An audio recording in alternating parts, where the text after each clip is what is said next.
পল্লী গ্রামের সকল সদস্যদেরকে সাদর আমন্ত্রণ জানিয়ে আজকে একটা নতুন ভিডিও নিয়ে এলাম। তো চলুন আমি ভিডিওটা একদম ন্যাচারাল কালার দিয়ে আমি একটা রেসিপি বানিয়ে দেখাচ্ছি। তো আমি এই অরেঞ্জ কালারের জন্য আমি ব্যবহার করলাম গাজর, আর সবুজ কালারের জন্য ব্যবহার করেছি পালং শাক। তো দেখুন কালারটা কত সুন্দর হয়েছে। তো দুটো কালারে আমি তৈরি করে নিয়েছি, দেখুন কত সুন্দর লাগছে।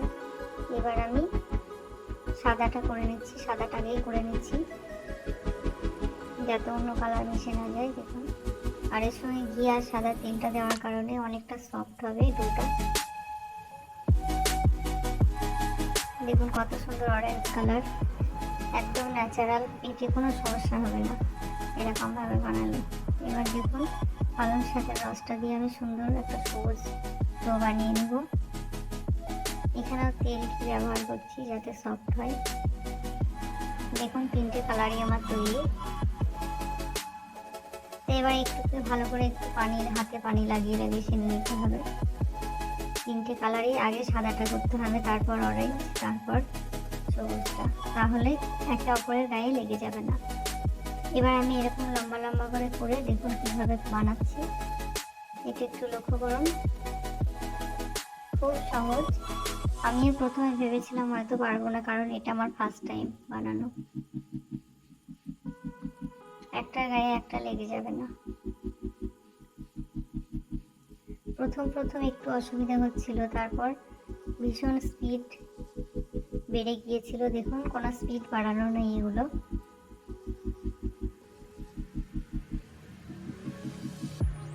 তো সবগুলোই আমি এরকম ভাবে বানিয়ে নেব। দেখুন সাদাটা হয়ে গেলে অরেঞ্জ কালারটা করব, তার কারণ সাদাটার পর অরেঞ্জ কালারটা করলে, অরেঞ্জ কালারটা করার পরে আমি সবুজটা করব, না হলে একে অপরের গায়ে রংটা লেগে যাবে। কমলাটার পর সবুজটা করলে অরেঞ্জের গায়ে সবুজটা আসবে না। তো এবার আমি সবুজটা করে নিচ্ছি। দেখুন কোনোটার গায়ে লেগে যায়নি, সবগুলো খুব সুন্দর ঝরঝরে হয়েছে। কালারটা কত সুন্দর এসেছে, দেখুন অরিজিনাল কালার। এতে কোনো পেটের সমস্যা হবে না, এরকম একবার বানিয়ে দেখবেন। এখানে দুধটা জালে বসিয়ে রেখেছিলাম, ওদিকে বানাতে বানাতে দুধটা একটু ঠান্ডা হয়ে এসেছে, দিয়ে দিলাম চিনি, এলাচ, এখানে একটু পাউডার দুধ ব্যবহার করছি যাতে স্বাদ হয় আর ঘনও হবে। আবার একটু চিনি দিয়ে দিলাম, কারণ চিনিটা আমার কম লাগছিল, দুধটা একটু বাড়িয়ে দিলাম। দেখুন এবার ফুটে উঠলে আমি পিঠেগুলোকে দিয়ে দিচ্ছি, কত সুন্দর ঝরঝরে। তো এটাকে একটু বলক আসা পর্যন্ত অপেক্ষা করবো।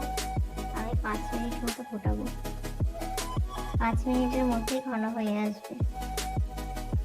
দেখুন কত সুন্দর।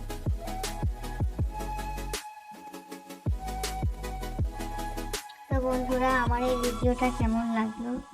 যদি ভালো লাগে প্লিজ লাইক, কমেন্ট, সাবস্ক্রাইব করে পাশে থাকবেন। যদি ভিডিওটার ভিতরে একটু ভালো লেগে থাকে আমার পাশে থাকবেন, সাবস্ক্রাইব করবেন, উৎসাহ দেবেন।